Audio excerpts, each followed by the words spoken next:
Welcome to Sikhcast, brought to you by Sikh Research Institute, illuminating every path.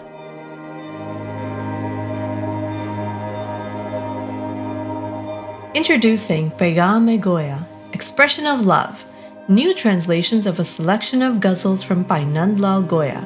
Today's podcast begins with the recitation of Bhai Nand Lal's ghazal in Persian, followed by a new English transcreation, the result of a unique collaboration between Dr. Fatima Fayyaz and Dr. Nadhra Khan of Lahore University of Management Sciences, Damanpreet Singh, writer and graduate student, and Inni Kaur of SikhRI, followed by a discussion between Daman and Inni about the beauty of the ghazal and the transcreation process.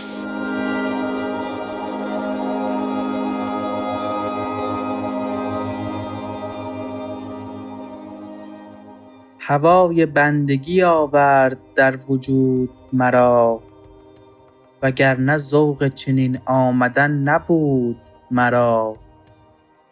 خوش است عمر که در یاد بگذرد، ورنه چه حاصل است از این گنبد کبود مرا. در آن زمان که نیایی به یاد میمیرم، به غیر یاد تو زیستن چه سود مرا. فداست جان و دل من به خاک مردم پاک، هر آن کس که به سوی تو ره نمود مرا. نبود هیچ نشانها ز آسمان و زمین، به شوق روی تو آورد در سجود مرا.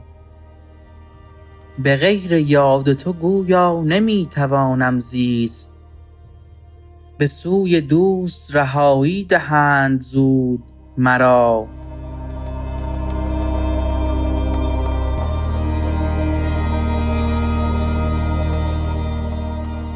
Ghazal 1. I am brought into existence by the embrace of the winds of reverence bondage. I would not have desired to come into this world otherwise. Joyous is the life spent in your remembrance, and if not, what else do I gain from this blue vault? I die when I do not remember you. Besides your remembrance, what do I gain from living? I surrender my heart-mind to the dust of those pious beings who guide me towards you. When there was no sign of the sky or earth, it was desire for your face that brought me into prostration. Goya, I cannot live without remembering you. May I be freed quickly to meet the beloved.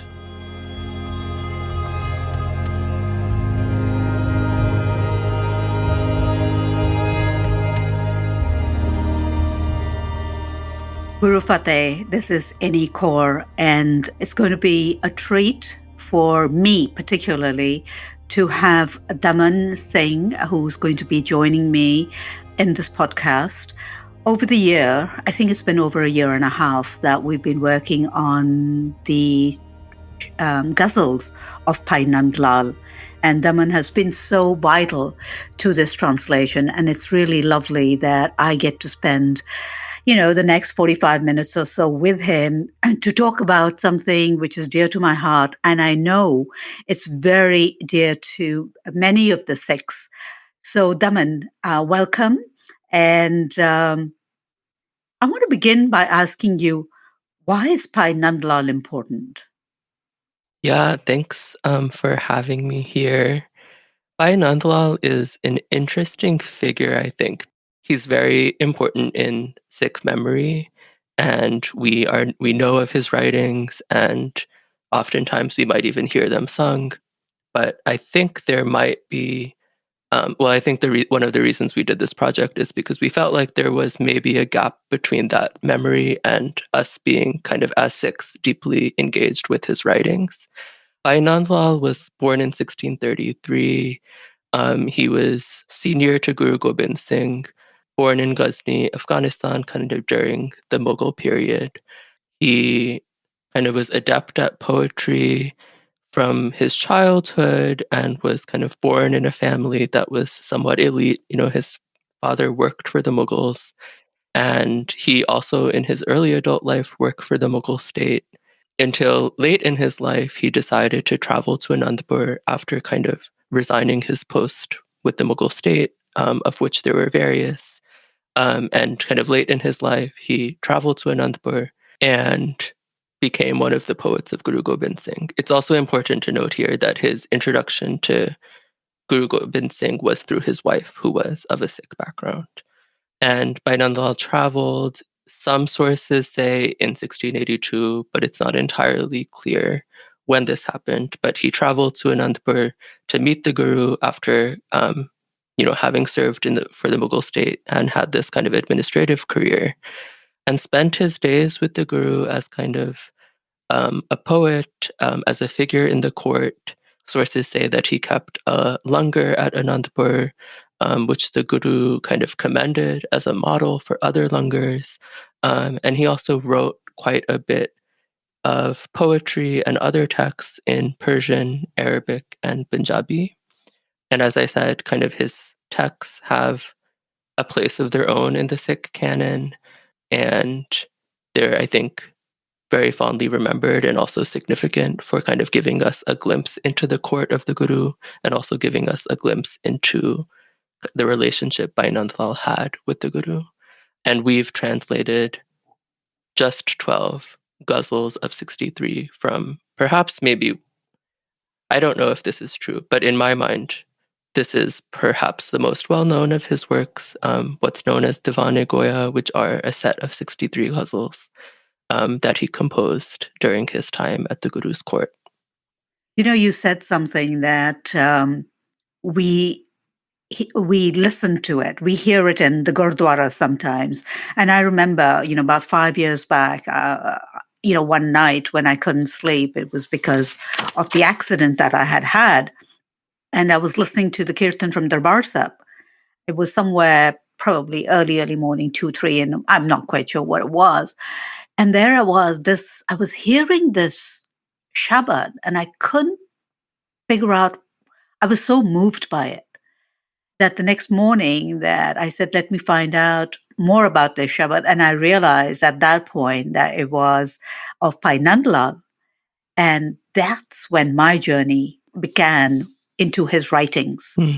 It was, I got immersed in them. I wanted to know a little bit more about him as a person. And then, I was drawn to these ghazals.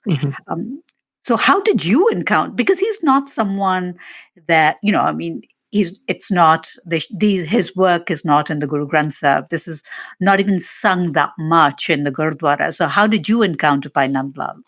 So I think I was vaguely familiar with Bhai Nand Lal. I can't remember exactly the order, but personally, so I was studying Persian as part of a master's degree in religious studies, and I was studying Persian kind of to gain familiarity with one of the classical languages of South Asia. And I think at one point I just Googled kind of Sikh texts in Persian because I knew that they existed, and I knew that there is a Persian tradition that's important to the Sikh canon, but I wasn't terribly familiar with it. And then I think around the same time, you and I had a conversation about my study of Persian. And I think it began kind of just as a, what have you been up to conversation. And then you shared with me that you had translated, I believe, one or two of Bhai Nand Lal's ghazals. And I think you shared with me that, they were really special to you. And that prompted me to kind of look into them further and look at some of the existing translations. And I remember I was pretty early in my Persian studies at that time. I think I had just done a semester or something. And I remember looking at kind of the Gurmukhi text of the Persian ghazals and trying to figure out if I could understand them at that stage. And I really couldn't. But I kept that in mind, and I wanted to try to figure them out at some point. Wow, I didn't know I played such an important role in that. Yeah, it's these conversations that you have and you don't know what leads to what. Yes, I did translate, I think, about 2 or 3, but nothing as rich as this, because I was coming from a very different perspective. Before we get into what a ghazal is, it took me a while to understand these ghazals, because I come from that, the English tradition where there are these beautiful sonnets and cantons, and in each poem builds, each stanza builds right up to the end.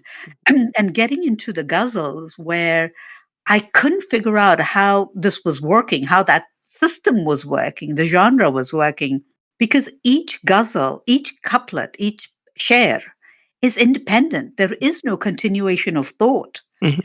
And that was challenging because I kept going back to wanting to connect. How is this connecting to the previous couplet, the share? And there wasn't.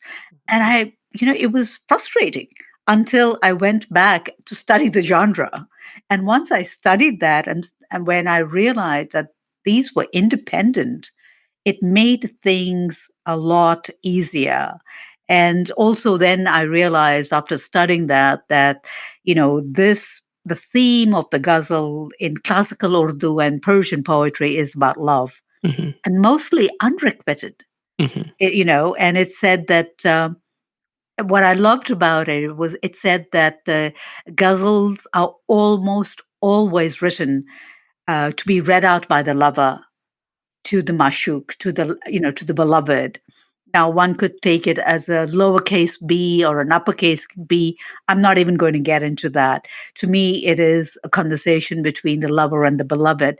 Though at times, and even here we see that in Bhai Nand Lal, his ghazals, they are directed sometimes to friends, sometimes to the divine, sometimes to the world at large, Mhm. and sometimes to the preachers, because there are, that's what's also happening there. So it's been interesting. It's been the journey, my journey for the last 5 years into the ghazals has been enriching for me. But there's this one line that, what is a ghazal that struck with me is the ghazal means talking to the beloved. Mhm. And whatever that means, it's so simple and yet so profound. So it is that conversation, I guess. I mean, whether the beloved replies or not, that's not the issue. It is that lover that is having the conversation. Is that similar to your understanding, or what is it that it was, or something that you want to add to it, was to your, to help listeners understand the genre of ghazals? Yeah, yeah, I think that's a wonderful description of the ghazal form. Similarly to you, I think, and this happened, and I'm sure we'll talk about this over the course of our discussions, but I feel like often I would want there to be a coherent kind of meaning consistent through the course of the ghazal, and each week it would kind of be like, well, actually, this is a complete thought, so that's the wrong question to ask. And yeah, I think that the form of the ghazal, consisting as it does of couplets that are complete thoughts, makes it so that it's both very perhaps challenging for kind of someone steeped in the English language tradition who wants a poem to be from start to end. But I also think is really special because it becomes so that you can, and I feel like this has happened to us over the course of the year, is where you can keep a couplet in mind. A couplet will stay with you for days and days and days, and perhaps one or two from a ghazal, but one might resonate especially, and you can kind of keep it in your mind and recite it to yourself, and it really becomes powerful because that in itself is a complete thought, and for whatever reason, that resonates. So I think it becomes this really accessible form in that way because it really is kind of a very intimate kind of two lines that someone is speaking to the beloved that you can extract and keep in your mind and holds meaning for you and share with people you want to hear that line, and without it becoming something that you have to read on the page, right? It becomes kind of this conversational form. And I think this is probably, and this happens, I feel like, in kind of various subcontinental and Persian cultures where people have poetry on the tip of their tongues all the time because it's so accessible in this way. So I think that was really important to me for understanding the ghazal, even as it's this very sophisticated kind of high poetic form that Bhai Nand Lal has mastered, it's also somewhat accessible in this way. Something else that I think makes it unique is that the ghazal form kind of has deep Sufi roots. And we'll discuss this, I'm sure, over the course of our conversation, but something that Bhai Nand Lal is doing that I think is really significant kind of historically is appropriating kind of a Sufi form of poetry and making it kind of his own. And, some scholars have even argued that he was primarily through these ghazals speaking to Sufis rather than speaking to Sikhs, and actually wanted to make an argument to Sufis through the ghazal form. So I think that demonstrates kind of Bhai Nand Lal's genius, kind of the ways in which he was able to adopt and make his own this classical form, but also speaks to some of the historical context of the time in which he was living and kind of his, what he was trying to do through these ghazals. And I think the last point that I think is important to share with our listeners is that though each couplet is, complete on its own, the thing that unites each couplet is that every couplet in a ghazal will have the same word or phrase at the end of the second line, and there will be a consistent rhyme pattern between each couplet. So, in the English translation, to the greatest extent possible, we've tried to maintain this pattern. Of course, that's difficult to do sometimes, working from Persian to English, but that's one way in which one can think of a ghazal as a coherent piece, is that there is this kind of rhythmic aspect and there's this repetitive aspect as well. And the last couplet rather often contains the pen name of the poet. So the poet will often speak to him or herself in the last couplet. Of course, Bhai Nand Lal wrote as Goya. So in the last couplet, we'll hear Bhai Nand Lal saying something to himself, addressing himself as Goya, which is also something that appears in the ghazal form. Yes, I know. I think I read somewhere that he started writing somewhere in his teens, and that's when he adopted the name Goya. Mm-hmm. And it's interesting, that he had already made a name for himself. Maybe not made a name for himself, but he had the whereabouts as to how or what he wanted to be called. And his ghazals contain that. So I want to recite the first couplet, Daman, and let's then discuss a little bit about it because there are some really interesting words in there which I want to focus on. I was brought into existence by the embrace of the winds of reverence bondage. I would not have desired to come into this world otherwise. So what comes to mind when you hear the words reverence bondage? I know we spent a lot of time on this, so I want you to speak to reverence bondage and what does this couplet what is it saying in simple words? Yeah. The first thing I'd say is that this is such a kind of, every time I hear this couplet, I kind of imagine kind of a storm, something very tumultuous. There's a lot of action in this couplet. It's quite a way, and this is, of course, the first couplet of the first ghazal. It's quite a way in which to get into Bhai Nand Lal's writings because there's a lot of drama, there's a lot of movement.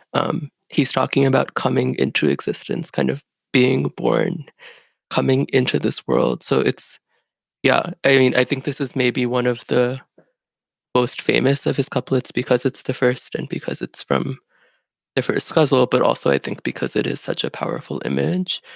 But yeah, I think so. I think there's a couple of words in this couplet itself that I think might represent how intensive the translation process has been for us. So the first one that you pointed out, reverence bondage, which in the original Persian is bandagi, which comes from the Persian banda, which means slave, which of course is also bandagi and banda are also, of course, words that we're familiar with in Punjabi and come up in Gurbani in various forms.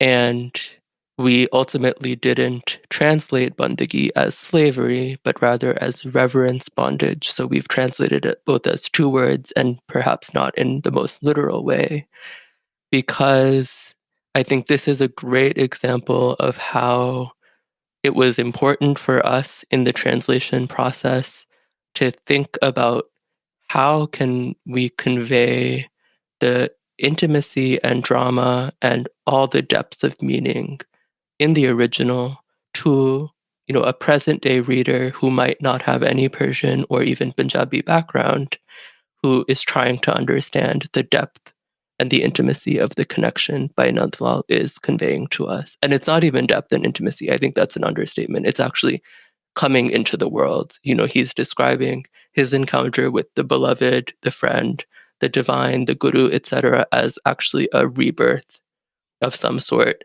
Actually, the only reason he's in the world is because of this encounter. So I think the translation that we chose for Bandagi as reverence bondage is significant, both because by making it two words, we've tried to convey what the state of Bandagi is.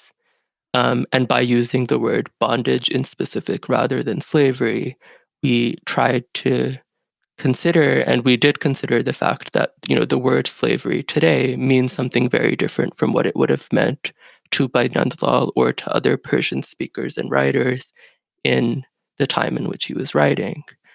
So I think this is a really good example of how kind of words are mediated by history. And of course, today when we hear of slavery, we think of kind of chattel slavery, we think of kind of the enslavement of Africans in the US context, but also in the Caribbean and elsewhere in the world.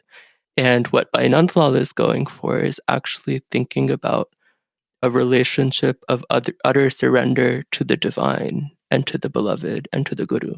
And this is a very different understanding of slavery and bondage. Slavery just doesn't convey that. So this was an example where, if you go to a dictionary and say, I want to look up this Persian word, you might find slavery. But there's actually layers and layers of meaning that are actively obscured by that translation.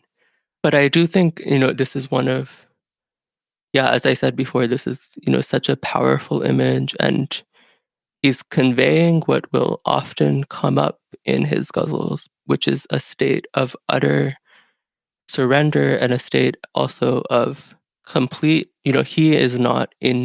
he's speaking from the first person, but he is not in control as speaker. And this is something that will continue to come up in his ghazals.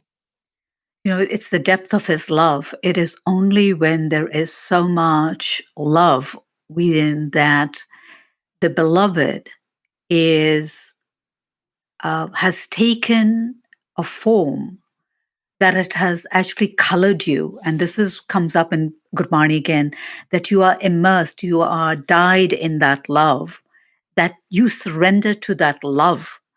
So, when we talk about surrender, which is, here in the similar context, people think about it as a white flag. It isn't that. And when I translate surrender, I always hyphenate it and put loving surrender, because this is not a surrender of defeat. This is a surrender of love. And that's what, the words, you're so right, how words over the centuries have changed and their meanings change. And, it is that, and you talked about, it's actually like he's reborn. Mm-hmm. And there was this, but he was embraced by it. Yes, there's a storm, but he was embraced by this love. And this is what he is celebrating, this embrace. And I want to, and because then he says in the next year, he says, joyous is the life spent in your remembrance. And if not, what else do I gain from this blue vault? This vault idea, it's an interesting choice of word, vault, it's just, he feels he's in this cage. Mm-hmm. Right? I mean, it is because, when you think about a vault, it is with the four walls around you and everything. So what do you get from that, Daman? Yeah. This was an image that I remember when I first encountered it, I kind of was really struck by it because I thought it was a really beautiful image, but also was somewhat confusing to me, which I think kind of maybe a lot of his words end up being confusing in a really productive way. But so if in the first couplet he was, describing his coming into the world, in the second he's very much in the world and he's trying to figure out, in some ways, what there is to gain from being in this world. And he's saying in very clear terms, it's the only thing is remembrance. But yeah, I think that the image of the blue vault, as you're saying, Inni, is really, it's conveying a cage, but it's also conveying, I think, the vastness of the world. So I think I've been trying to figure out kind of the various meanings of describing this world that he has come into through remembrance, or that he is in precisely for the purpose of remembrance, rather. It's both vaulted and kind of so this is what I'm trying to say, because we have the vault as something that's locked up, right? And is a Right. cage.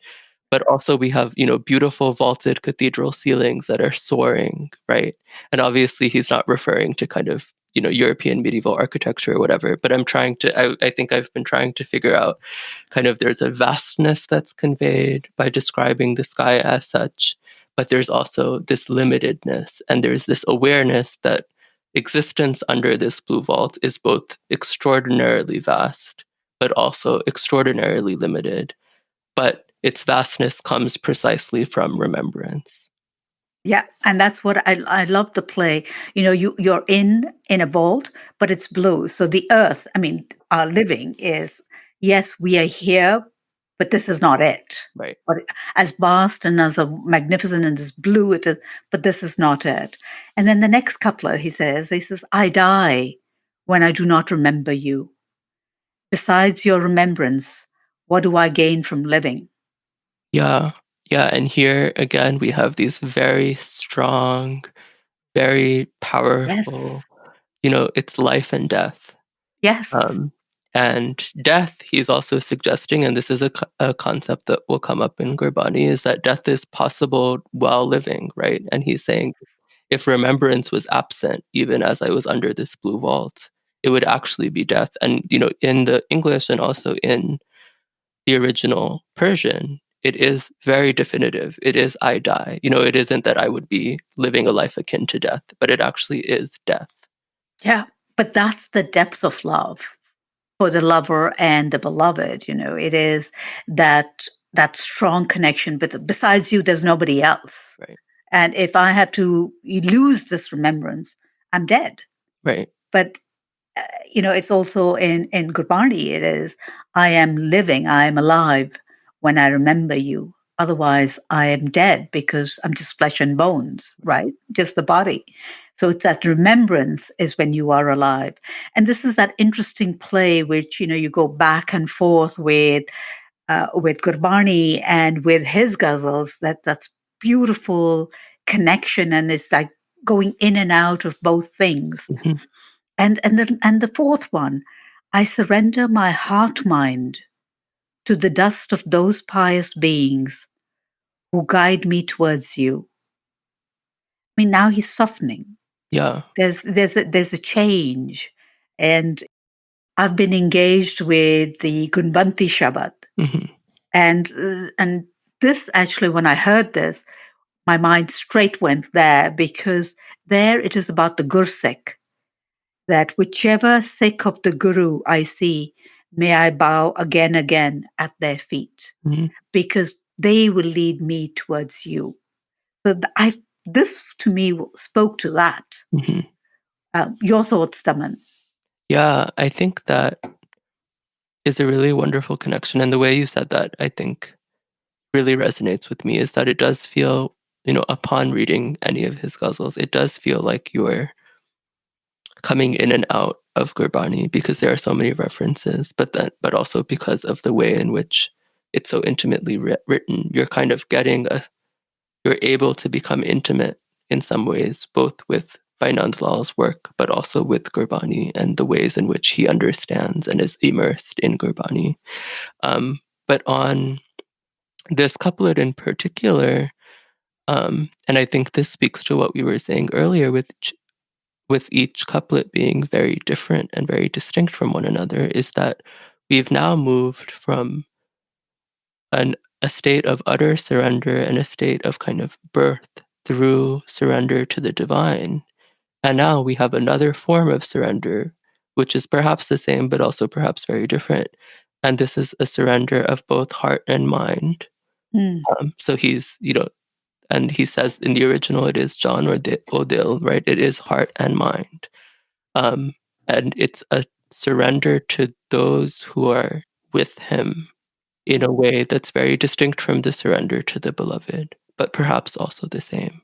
So I think this is a great example of kind of how each couplet has its own layers of meaning, and also considered, across the entire ghazal, helps us understand the various layers and the various meanings of surrender itself. But I'd be curious to kind of ask you if you could elaborate a little bit more on how you understand this form of surrender. So it's, it's interesting where he specifies heart and mind. So it's not just one. And then it's to those pious beings, right? So he's saying, he's recognizing that there are pious beings around, and in their sangat, I will grow as well. Yeah. Right. And that's actually the humility. It's one thing to say, I'm in love with you, I surrender to you, I don't need anybody else. Yeah. But he's saying, now I'm prepared to do this because there's something more. And that's, when I read that to me is this journey of love. It's never an end. It's always an evolution. You keep evolving, and you discover in that love, you actually discover more of yourself. And, while I know, because I flip between the capital B beloved and the lowercase b beloved. Yeah. To me, it's, love is love. Yeah. And it's not the entity or the individual that you are beholden to. It is actually what they invoke in you and the love they invoke in you and what that love does to you. It actually frees you. So you are beholden to that love. It is, if I can say it, you're beholden to the us in that relationship. It's not that I'm beholden to you and you are beholden to me, It is actually we're beholden to that us, that has produced something that has come out of this meeting, this union, or this something, and we honor that. And so to me, that is that vastness. But it's interesting how you've translated, or we've done this heart, mind, and hyphen. And that's the process. I mean, to call this a translation, I'm not sure. I like the word translation, particularly in this poetic genre, because translation actually means just replacing each word with the corresponding word in the other language, Right. and or to find an appropriate interpretation. But transcreation is focused on something quite different. While one is focused on conveying the same message and the concept in a new language, and transcreation gives the linguists, and I hope it gives us a little bit more freedom as we focus on the complete message. Yeah. Instead, that is intended behind the text rather than the specific words within the text. I mean, the specific words are important, like bandagi is very important, but to just translate it as slavery, it would defeat the purpose. Right. We wouldn't be able to understand it. Right. But, the softening of it, the bondage, that's the slavery, but there's a reverence to it. Yeah. So, I mean, I think here, Daman, we were very blessed. We're very fortunate to have, Dr. Nadhra Khan and Dr. Fatima, who was with us through this process. Talk to me about that. Yeah, I think it is really important to distinguish between what a literal translation would look like and what we've offered. And I think every week, so, the kind of year-long process that we've had now, where every week we would kind of think about a new ghazal. Every week I was reminded of how both complicated, but also kind of how specific translation is to a person. Because, at the end of the day, we would, four people would each have very different, sometimes very different interpretations of a line, or even very different, sometimes the conversation got very heated because someone would be very devoted to a particular interpretation, and someone would want to maybe play with the tense a little bit, or play with the way the line is broken up in the English. But I think what we ultimately were hoping to convey through these transcreations was a rich and kind of authentic to the original text, but also accessible to the modern day reader who might not have background in the language, who might not know anything other than the offering that we've given them. So I think it's really important both to have the disclaimer that this is a very limited translation or transcreation of the ghazals, because even among the four of us, and of course Fatima Fayyaz is a scholar of Persian, and this is her bread and butter, and Nadhra Khan as an art historian who kind of looks at words and art in different ways and has an expertise that's very vast, but also very different from Fatima's. It's important to keep in mind that even with all these experts weighing in, this is a very limited translation, because we, at the end of the day, are limited by what we know and are also limited by who we are. So this process of translating these ghazals both has demonstrated to me the richness and kind of the layers of references and kind of the ways in which the ghazals indicate something about the historical period in which Bhai Nand Lal was living, but also has demonstrated to me that, language is always going to be interpreted and felt in different ways by different people. And at the end of the day, when we're dealing with a text that is so intimate and so rich with meaning, but also an intimate glimpse into Bhai Nand Lal's relationship with the beloved, it's going to be kind of whatever transcreation we settle on is going to be just one of many possible interpretations. I agree with you because I remember when I translated, I think I've done about 4 of his. It was very different. It was very intimate. I mean, I was immersed and enjoyed them. But I look back and say, yes, while I stand by them, because that was my understanding with him. Mhm. It's like he spoke to me and that was it. But I can definitely say that these transcreations that the four of us have worked on, while they are restricted and everything, I'm willing to stand by them. Oh, yeah. Yeah, because they struck a chord in all four of us, and all four of us were extremely comfortable. Yes, this is it. We feel good about it. I mean, there are some which we said, okay, we'll come back to it. But the 12 we are presenting was we are feeling very good and comfortable about it. So Daman, if I can ask you, out of this ghazal, which is the couplet or the share that speaks to you the most? Yeah. I would love to know that. Yeah, that's a hard question, especially for this one, which has probably been the one that, we've spent the longest time on just by virtue of it being the first. But I do think that I believe this is the sixth verse, if I am remembering, or if I'm counting correctly, I should say.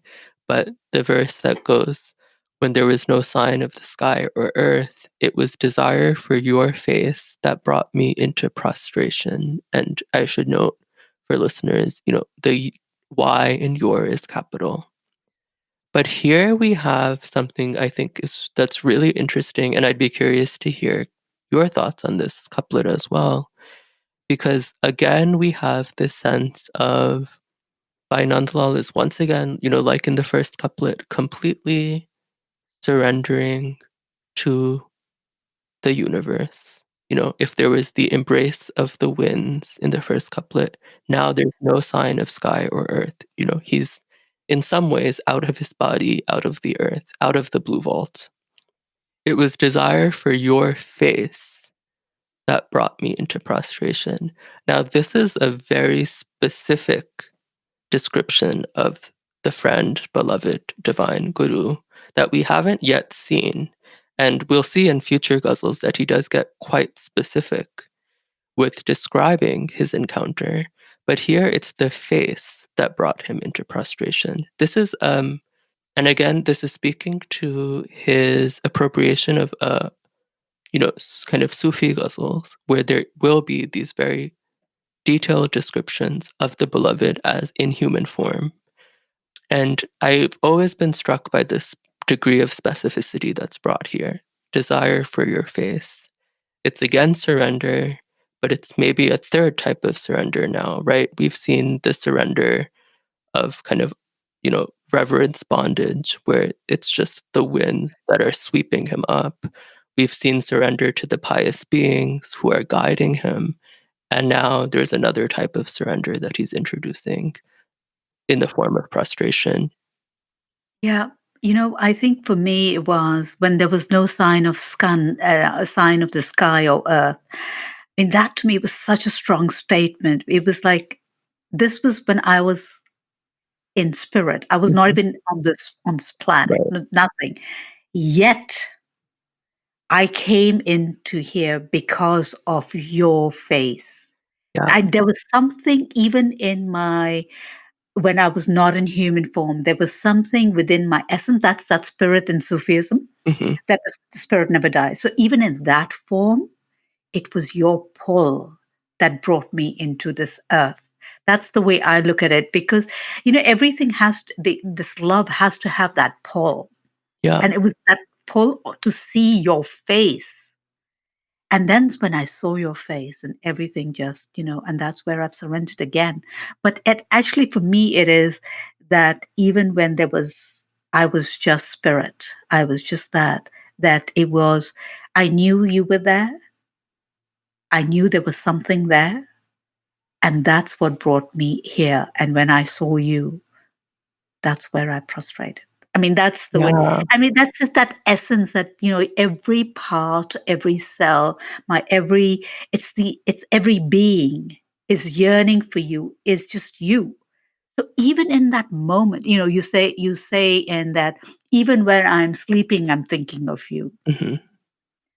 And I've said sometimes that even when I didn't know you, I knew you Yeah. existed. So it's that bit of love. It is, I know it's there.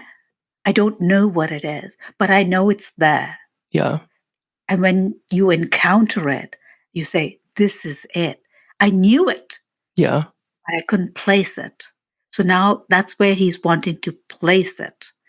And that Yeah. placement is the face. This is, I think, a great example of the richness because I think even after having spent a year with this ghazal together, I have not thought about it quite in these ways that you're describing. But kind of the translation as I understand it is something along the lines of, one who contemplates time or kind of nature of time is banda, right? And there is the use of banda in that shabad, and we can translate that as one who is reverent bond or reverent and in bondage or however we want to translate banda. But there is I think there's a similar thing happening here where there's a contemplation of time and both the specificity of his encounter with the guru, but also as you're describing this kind of relationship or this reverence bondage or love that is not restricted to life on Earth, but also is very specifically being described as life on Earth, and it is taking a particular form in his encounter with the Guru. Does that make sense? I think I'm trying to think about this Shabad, and it's always stuck with me, kind of this idea of thinking, contemplating the nature of time is actually what makes one a slave, or however you want to translate that. Yeah, well, time for me is circular. It's not linear. Mm-hmm. You move in and out of time in that place. So you're never, well, the past and the present is it's just all, it just blends in, and you just move in and out of it Mm-hmm. very, seamlessly at some points. And at some points when you encounter like a moment, it's when the sky changes, or when you inhale, there's a fragrance you inhale, you actually say, where did this happen? Because I know I've smelt this before. I know I have seen this before. And there is no memory, but it is an embedded memory, and it's a memory embedded in time. Mm. And so you float in and out. So this whole idea that, I love it that he says that even when I was not here, and even when I was just spirit, that I knew that there was something, that there was you were there, and I wanted you. I wanted your face. And I think for me, the way he ends it, Goya, I cannot live without remembering you. He says that. Mm. May I be freed quickly to meet the beloved. So he wants to now leave and to be immersed, to have that union, to meet Mm. the beloved. He ends it so beautifully that I cannot live without you, without remembering you. And this is what it is. Remembrance is everything. Simran is everything, and that's his Simran. His Simran is the beloved. His Simran is what will take him to the next step. Mm-hmm. It's been quite a journey with this one, with the first ghazal. There's so much in here. Mm-hmm. And what were your thoughts, Daman, on the last share? Yeah, I think that the way you've described it is really wonderful. And I'm trying to figure out, I think, this. And this is again, I'm doing the thing, even as I've said, that, they are complete thoughts unto themselves, but one can't help but try to think about them in context. But I'm, because there's seems to be some sort of tension that emerges, right? Where he's engaging in remembrance as he lives, and is also describing this in this very powerful last line, a desire to be freed. And again, I'm thinking of this image of the blue vault. Kind of, there's the vastness, but there's also the limitedness. And there's the remembrance, but also there's the desire to be with the beloved. And I often, is it one and the same? Is remembrance actually ultimately meeting the beloved?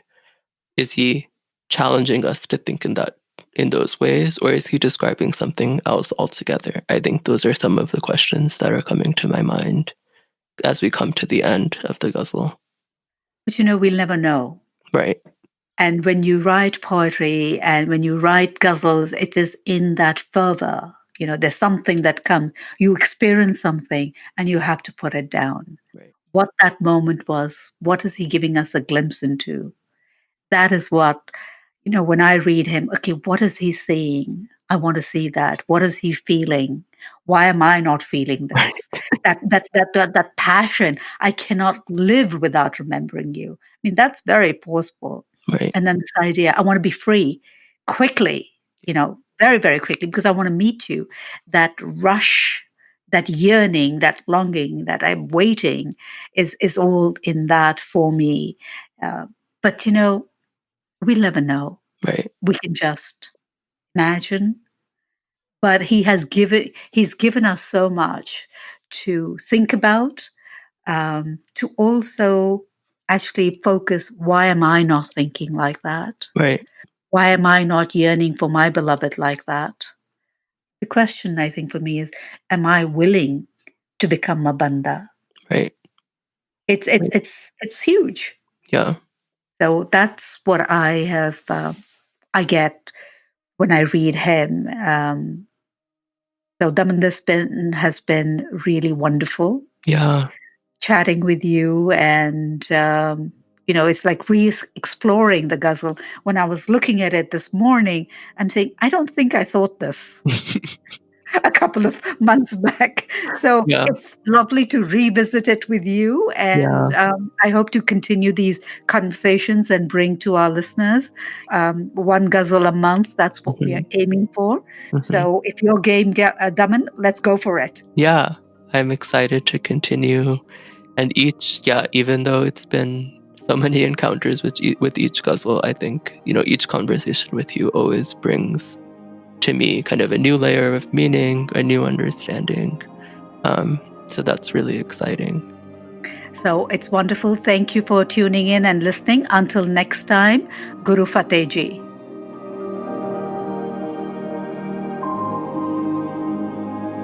You were listening to Sikhcast by Sikh Research Institute, illuminating every path.